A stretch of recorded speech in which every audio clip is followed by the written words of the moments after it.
Welcome back YouTube viewers. I hope आपको पिछला episode जो इस सीरीज़ 40s के नाम से जो मैंने चालू किया है उसको कुछ समझ में आया होगा। अच्छा या बुरा लगे ये बड़ा सब्जेक्टिव मैटर है, बट कुछ अगर मैं अपने तरफ से आपको कुछ इनपुट दे सकूं, आपको इग्नाइट कर सकूं आपके माइंड को, तो that matters a lot to me. So let's begin with another topic. शुरू करने से पहले जैसे कि 40 नाम है, तो थॉट आज का ये है, अ healthy mind resides in a healthy body. बड़ा ही सिंपल विद नो नॉनसेंस ये लिखा है। अगर आपकी हेल्दी बॉडी रहेगी तो आप अच्छा सोच पाएंगे और आप वो चीज़ आपकी एक्शंस और आपकी पर्सनालिटी को एनहांस करेगी। तो इसी के ऊपर ये मैंने थॉट जो सोचा है, इसी से रिलेटेड हमारा आज का टॉपिक है। तो आज का टॉपिक का थीम जो मैंने डिसाइड किया है वो ये है, how to enhance personality traits और फीचर्स जो एक इंसान को डिस्टिंग्विश करती है from one person to another. तो जो पर्सनैलिटी है उसमें क्या क्या फीचर्स होते हैं, क्या क्या उनकी वैल्यू एडिशंस होती हैं और उनको कैसे इन्हांस किया जाए, है ना। तो उसके बारे में ये लिखा हुआ है। तो चलिए बढ़ते हैं अपने थीम को एलैबोरेट करके। तो देखिए, जैसे कि मैंने ये पिक्टोरियली ये आपको रिप्रेजेंट किया थॉट। दो टर्म्स मैंने यहाँ लिखे हैं, थॉट एंड आइडिया। देखिए, जो थॉट है वो हम ऐसे बता सकते हैं कि अगर आप थॉट ले सकते हैं, आपके दिमाग में कई तरीके के विचार आते हैं। जैसे कि एक विचार आया, एक कभी कुछ आया कभी कुछ आया, तो ये आप ये चीज़ देख रहे हैं, ये कोई एक डेफिनेट मैनर में नहीं आते हैं, कभी कुछ कभी कुछ कभी कुछ। तो ये एक बड़ा ही रैंडम कैरेक्टर नेचर का आपका थॉट प्रोसेस है। तो जो ये रैंडमनेस है, तो इसमें कभी भी आपकी क्लियरिटी नहीं होगी। तो आप जब क्लियर नहीं होंगे, क्योंकि आपके इतने सारे थॉट हैं जो अलग अलग हैं, कोई इस साइज़ का है, कोई हो सकता है इस साइज़ का हो, तो आप ये समझ रहे हैं। यहाँ साइज़ से मुराद मेरा ये है कि आप में क्लैरिटी जो है बड़ी ही रैंडम फुल नेचर की है, कोई एक स्ट्रक्चर मैनर में नहीं है, स्ट्रक्चर्ड मैनर में नहीं है। वहीं अगर इसको हम ऑर्गेनाइज कर दें, जैसे कि ये मैंने 6 एक तरीके से बॉल्स ले सकते हैं, अगर हम एक डेफिनेट शेप में ऑर्गेनाइज कर दें, तो ये जो पैटर्न क्रिएट करेगी, जो हेक्सागोनल पैटर्न जो इसने फॉर्म किया है, तो वो हमारा टर्म हो जाएगा आइडिया। सो हम ये कह सकते हैं कि जो थॉट्स होते हैं वो आइडिया में जब तब्दील होते हैं या कन्वर्ट जब होते हैं जब एक वो डेफिनेट पैटर्न को मेंटेन कर देते हैं, that means when they get organized. तो यहाँ मैंने ये लिखा है कि थॉट हमारे दिमाग में उत्पन्न होते हैं, अकर इन माइंड, एंड आइडिया जो होते हैं वो हमारे दिमाग में उगते हैं। उत्पन्न होना और उगने में फर्क होता है, ठीक है। ये एक ऑर्गेनाइज्ड मैनर में होता है। तो थॉट से आइडिया जर्मिनेट होता है, और आइडिया अगर हमारे वर्ड्स में वो ट्रांसलेट हो जाता है, अगर जैसे कोई हमने चीज़ सोची कि मुझे ये काम करना है, अगर आप उस काम के लिए अपने आप से कह रहे हैं या किसी और से कह रहे हैं, तो वो आपने एक तरीके से अपने आप को कमिट कर दिया है, इनपुट दे दिया है। और जो आपने बोला है अगर वो ट्रांसलेट हो गया आपकी एक्शंस में, तो वो चीज़ और रिजिडिफाई, सॉलिडिफाई हो जाती है, सॉलिडिफाई हो जाती, एक डेफिनेट आकार ले लेती है।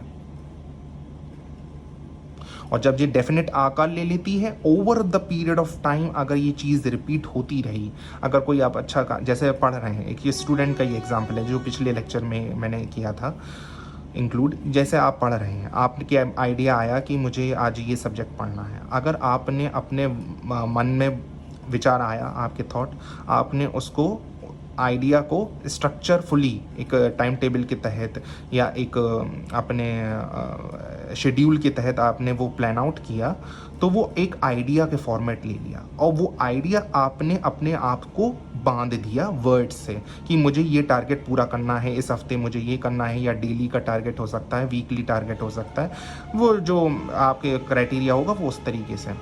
तो ये चीज़ आपने वर्ड्स में ट्रांसलेट कर दी, और जी वर्ड्स से जो अगर आप काम उस पर करने लगेंगे तो आपको ऑटोमेटिक रिजल्ट, आप देख रहे हैं ये चरण हैं, ये स्टेजेस हैं, ये आप आगे बढ़ते चले जाएंगे तो ये एक्शंस में कन्वर्ट हो जाएगा। और ये over the period of time अगर ये रिपीट होती रहती है तो एक ये हैबिट का शेप ले लेती है। तो ये चीज़ आप हैबिचुअल हो जाएंगे उस चीज़ से, और जब आप हैबिचुअल हो जाएंगे तो जो आपका फियर फैक्टर है या जो आपका लिथार्जिक एटीट्यूड है ना, जो प्रोक्रेस्टिनेशन वाला जो स्पीयर होता है, वो चीज़ ये क्या है, ये वाइप आउट होने लगेगी, ब्लर होने लगेगी। ठीक है, अगर ये चीज़ सब कुछ सही रहे, और जब आपकी हैबिट बन जाती है तो वो हैबिट को आउटकम में चेंज होने में ज़्यादा टाइम नहीं लगता है, क्योंकि आउटकम जो होता है वो आपने जो over the period of time habit में कन्वर्ट कर लिए अपने एक्शंस को, वो सिर्फ उसका एक रिजल्टेंट फॉर्मेट में प्रेजेंटेशन होता है।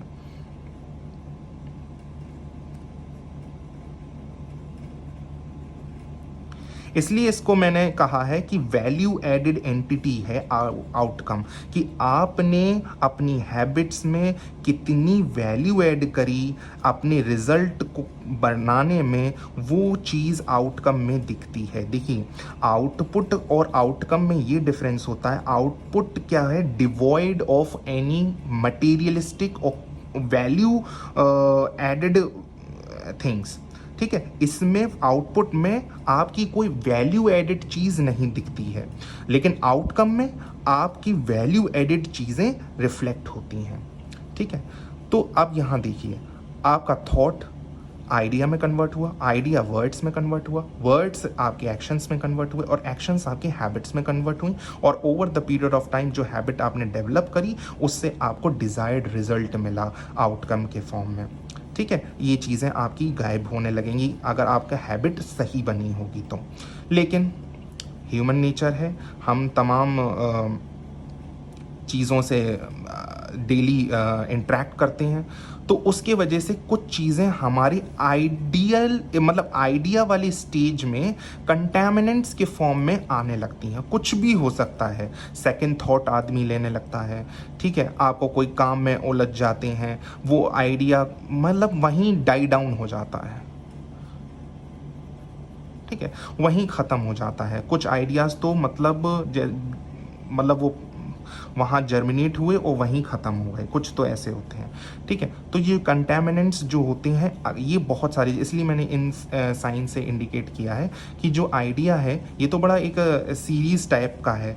ठीक है, एक बड़े लीनियर मैनर में चल रही है, लेकिन ये जो कंटेमिनेंट्स हैं ये डेली हर क्षण ये अटैक करते रहते हैं। ठीक है, अगर आपके वर्ड्स, ये जो कंटेमिनेंट्स हैं, वर्ड्स आपकी सिचुएशंस पे अगर डिपेंड होने लगे, कि आपने अभी अच्छा बोला लेकिन आप अगर गुस्से में आए तो वो आपके वर्ड्स जो आपने आइडिया अच्छा था उसमें दिक्कतें होने लगीं, तो वो सिचुएशंस में आपने उन शब्द की गरिमा नहीं रखी या उन शब्द का मान नहीं रखा।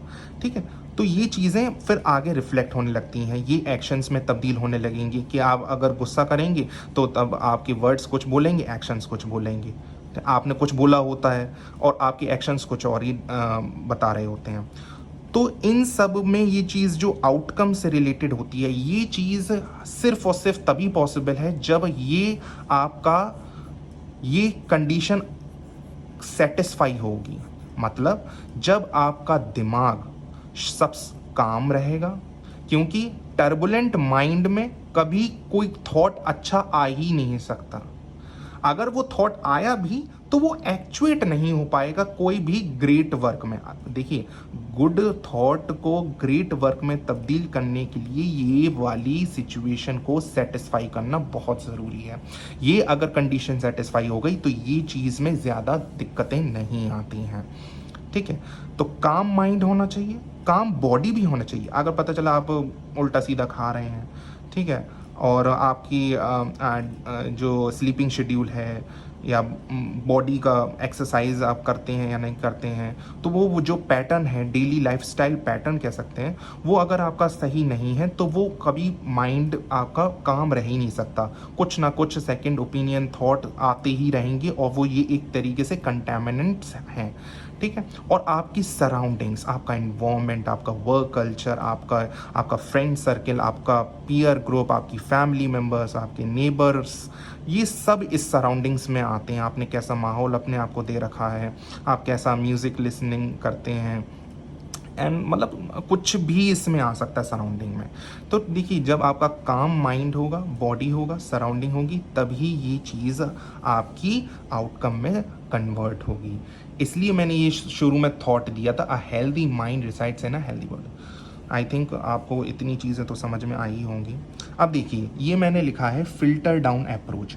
तो ये चीज़ क्या है, थॉट को आउटकम में बदलने के लिए ये एक फिल्टर डाउन अप्रोच है। फिल्टर डाउन अप्रोच में क्या है, अब आपको जैसे थॉट आया कि आपको फॉर एग्जांपल एक कोई सब्जेक्ट चालू करना है, अब आपको थॉट आया कि भाई ये मुझे करना है, इस पीरियड में करना है, तो आपको सवाल, क्वेश्चन, इंटेरोगेटिव फिल्टर लगाने पड़ेंगे, क्योंकि ये चीज़ आउटकम में अगर कन्वर्ट होनी है तो एक तरीके से आपको फिल्टर देने पड़ेंगे। ठीक है, तभी ये आपका डिस्टिलेशन प्रोसेस, आपने अगर साइंस में पढ़ा होगा तो डिस्टिलेशन मतलब साइंस, मतलब जो नॉन साइंस लिसनर्स हैं उनके लिए भी ये है, डिस्टिलेशन का मतलब कोई चीज़ अगर फनल से आ रही है तो कितना मतलब फ़िल्टर होके आ रही है, तो वो चीज़ है आपका। आपको अंततः एक गुड आउटपुट चाहिए, आउटकम चाहिए, तो उसके लिए आपको थॉट आप कैसा लेते हैं वो चीज़ आ जाती है इसमें। तो इंटेरोगेटिव फिल्टर से क्या होता है कि आप अपने आप से क्वेश्चन करें कि क्या ये मैं काम कर रहा हूँ तो क्या मुझे ये सही रहेगी, पॉसिबिलिटी है कि हाँ सही हो। तो अगर आपको लगती है तो आपको जाना चाहिए उस आइडिया के साथ, अगर नहीं लगती है तो एक बार को पॉज जरूर लेना चाहिए। बहुत से लोग होते हैं अंडर प्रेशर ये स्टेप नहीं लेते हैं and outrightly they go with either yes और they outrightly reject this process itself. तो दोनों में नुकसान है, लॉन्ग टर्म कॉन्सिक्वेंशियल इम्पेडिमेंट्स पड़ेंगे। ठीक है, आपको दिक्कत आ सकती है। तो अगर आप क्वेश्चन कर रहे हैं, आपको लगता है कि मुझे इस आइडिया के साथ नहीं जाना चाहिए, तो आप एक बार पॉज करके स्टॉप हो जाएं, रुक जाएं और एक बार फिर से रिफ्लेक्ट करें कि क्या क्यों नहीं करना चाहिए, कि मैंने ना अपने आप को बोला तो क्यों बोला है। तो फिर से आप अपने थॉट पे जाएं कि क्या ये मेरा कार्य सही है। ठीक है, अगर नहीं है तो पॉज लेने के बाद या तो स्टॉप होके रिफ्लेक्ट कीजिए, या फिर ज़्यादातर केसेस में क्या होता है कि आप अपने नो को येस की तरफ टर्न मत करिए। कहने का मतलब ये है, इसमें जो लिखा हुआ है कि don't turn your no into yes. बहुत से लोग होते हैं कि जैसे कोई गलत आदत से ग्रस्त है ना, तो वो कहते हैं कि नहीं इससे कुछ नहीं होगा, इससे कुछ नहीं होगा, तो वो बहुत सारी वजह ढूंढते रहते हैं अपने नहीं को यस में कन्वर्ट करने के लिए। तो आप ऐसा तो बिल्कुल ना करें, ये तो बहुत ही डिज़ास्ट्रस इफ़ेक्ट पड़ेगा इसका। ठीक है, तो ये चीज़ों का, ये इंटेरोगेटिव फिल्टर हर स्टेज में आपकी आना चाहिए, तभी आपका आउटकम एक फ्रूटफुल आउटकम होगा। ठीक है, नेक्स्ट इसमें जो बताया है कि स्किप मोड और एस्केपिस्ट एटीट्यूड। स्किप मोड में बहुत से लोग क्या होते हैं कि स्किप मोड में चले जाते हैं। अगर जैसे कोई सब्जेक्ट स्टूडेंट को नहीं समझ में आ रहा है या कोई सब्जेक्ट में टॉपिक नहीं समझ में आ रहा तो वो बिल्कुल स्किप कर देता है, अरे मुझे मेरे पल्ले नहीं पड़ रहा है, चलिए हटाइए, बिल्कुल स्किप मोड में चला जाता है। ऐसा बिल्कुल नहीं। या आपको कोई काम में मन नहीं कर रहा है तो आप आउट राइटली उसको स्किप नहीं करिए। ठीक है, एक बार उसको ज़रूर ट्राई करके देखिए। बहुत से लोग ऐसे होते हैं, उनका जो माइंडसेट होता है, जो एटीट्यूड में कन्वर्ट हो जाता है, वो एस्केपिस्ट टाइप का होता है। मतलब बिल्कुल ही मतलब डायरेक्शन तो एक अलग चीज़ हो गई, बिल्कुल ही गायब कर देते हैं, वो सब्जेक्ट ही हटा देते। अगर अगर मैं कहूँ कि अगर कोई चैप्टर नहीं समझ में आ रहा है तो वो चैप्टर का ट्रांसलेशन चलो स्किप मोड में एक बार को चल जाता है, लेकिन वो एस्केप मोड में कब चला जाता है, वो सब्जेक्ट ही पूरा गायब कर देते हैं। तो ऐसा नहीं करना है, ठीक है। नेक्स्ट, जब आपके थॉट्स, वर्ड्स और एक्शंस, ये तीनों चीज़ें बराबर हो जाती हैं, मतलब जो आपने सोचा वो चीज़ वर्ड्स में अपने आप से कहते हैं, या फिर आप किसी दूर से कहते हैं, अगर वो चीज़ वर्ड्स में कन्वर्ट है, अगर वो वर्ड्स अगर आपके एक्शंस में कन्वर्ट हो गए, ठीक है, ये तीनों चीज़ें अगर इन सिंक हो गए, तो आप ये समझिए आपकी जो आइडेंटिटी है उसका फॉर्मेशन या क्रिएशन हो जाता है। एक आइडेंटिटी, एक पर्सन की आइडेंटिटी तभी फ्रेम या फॉर्म होती है जब उसके थॉट, वर्ड्स और एक्शंस, लार्जली एक्शंस काम रिफ्लेक्ट करते हैं उसकी आइडेंटिटी, लेकिन उसका जीन कह सकते हैं, उसका जो जेनेसिस होता है वो थॉट होता है। थॉट से वर्ड्स में कन्वर्ट होना, वर्ड्स का एक्शंस में कन्वर्ट होना, और एक्शंस का पूरा अगर लिया जाए तो वो आइडेंटिटी आपकी फ्रेम करता है। और ये जो आइडेंटिटी होती है, अगर ये over the period of time अच्छी तरीके से रिपीट करी जाए, बार बार रिपीट करी जाए, बार बार रिपीट करी जाए, तो ये एक कैरेक्टर बना देती है। वो पॉजिटिव हो, नेगेटिव हो, वो दूसरी चीज़ है। यहाँ कॉन्सेप्ट ये है कि आइडेंटिटी को कैसे वो कैरेक्टर में तब्दील होता है, कन्वर्ट होता है। अगर वो वेल रिपीटेड आइडेंटिटी होगी तो वो कैरेक्टर में कैरेक्टराइज हो जाएगी। और जो कैरेक्टर है, अगर ये टाइम के साथ चलता रहा तो ये आपकी पर्सनैलिटी को डिफाइन कर देता है, ठीक है। तो ऐसे ये बनता है। देखिए, मैंने इसको एक डायग्राम के फॉर्म में बताया है कि आपके जो थॉट हैं, सबसे पहले ये आपकी थॉट जो आपका बेस है, ठीक है, या कह सकते हैं कोर है। थॉट, आपके वर्ड्स, पूरे थॉट जो हैं वर्ड्स में ट्रांसलेट होते हैं, वर्ड्स आपके एक्शंस में ट्रांसलेट होते हैं, एक्शंस आपकी आइडेंटिटी में ट्रांसलेट होते हैं, ठीक है, आपकी आइडेंटिटी बनती है। और identity over the period of time अगर आप रिपीट करते रहें, अगर कोई अच्छा जैसे पढ़ने का स्टूडेंट का काम है, अगर वो over the period of time अगर पढ़ रहा है तो डेफिनेटली उसकी एक आइडेंटिटी फ्रेम हो जाती है, और आइडेंटिटी वो एक कैरेक्टर में तब्दील हो जाती है, मतलब एक स्टूडियस स्टूडेंट के फॉर्मेट में वो आ जाती है। और वो जैसे ही कैरेक्टर में आती है, वैसे ही उसकी वो over the period of time जो है वो उसकी पर्सनैलिटी का पार्ट बन जाती है। तो ये चीज़ रिफ्लेक्ट करने लगती है, ठीक है। तो ये चीज़ बिल्कुल मतलब बेसिक्स है, लेकिन इसका आपको ध्यान रखना है, ये जो कंटैमिनेंट्स हैं, इन चीज़ पे अगर आप नियंत्रण करने लगें, इसमें आपको ज़रूर गौर करें। इंटेरोगेटिव फिल्टर इसलिए लिखा है, इंटेरोगेटिव मतलब प्रश्नात्मक फिल्टर ज़रूर लगाएं कि क्यों करूं, क्यों नहीं करूं, ये ज़रूर होना चाहिए। क्यों का फैक्टर आपको मिस आउट नहीं करना है। नेक्स्ट, आपका जैसे बहुत से लोग होते हैं कि बोर्डम होने लगता है कि मुझे पुश नहीं मिल रहा है, सो कॉल्ड मोटिवेशन नहीं आ रहा है, तो वो आप अपने आप से पूछिए कि ड्राइविंग फोर्स आपकी क्या क्या है। जो ड्राइविंग फोर्स है, मैंने जो एक ब्रॉड कैटेगरीज़ में, मतलब मेरी जितनी इमेजिनेशन है, मैंने वो ये सोच पाया कि पॉसिबिलिटीज़ क्या क्या हो सकती हैं, आपको कौन पुश कर सकता है कोई भी काम कराने के लिए, ठीक है। सबसे पहला है पीयर टू पीयर इंटरेक्शन। अगर आप जैसे एक वर्किंग प्रोफेशनल हैं, अगर आपका मतलब आपका कॉलीग है या कलीग है जो अगर अच्छा काम कर रहा है, तो एक ठीक है, तो आपको एक ज़रूर उससे एक थ्रस्ट मिलेगा, पुश मिलेगा कि अगर वो काम करके वो इतनी हायर सैलरी या लिक्विडेटिव पोस्ट को पा सकता है तो मुझे भी ये करना है, ठीक है। तो पीयर टू पीयर इंटरेक्शन से एक ज़रूर ड्राइविंग फोर्स आता है, वो पॉजिटिव नेगेटिव वो आपकी माइंडसेट पे डिपेंड करती है, ठीक है। Next, family financial frustration. ये ट्रिपल एफ जो लिखा है, मतलब जो फ्रस्ट्रेशन को आप नेगेटिव ना लें, negative in the sense family में अगर फाइनेंशियल क्रंच होता है तो वो फ्रस्ट्रेशन क्रीप अप होने लगती है।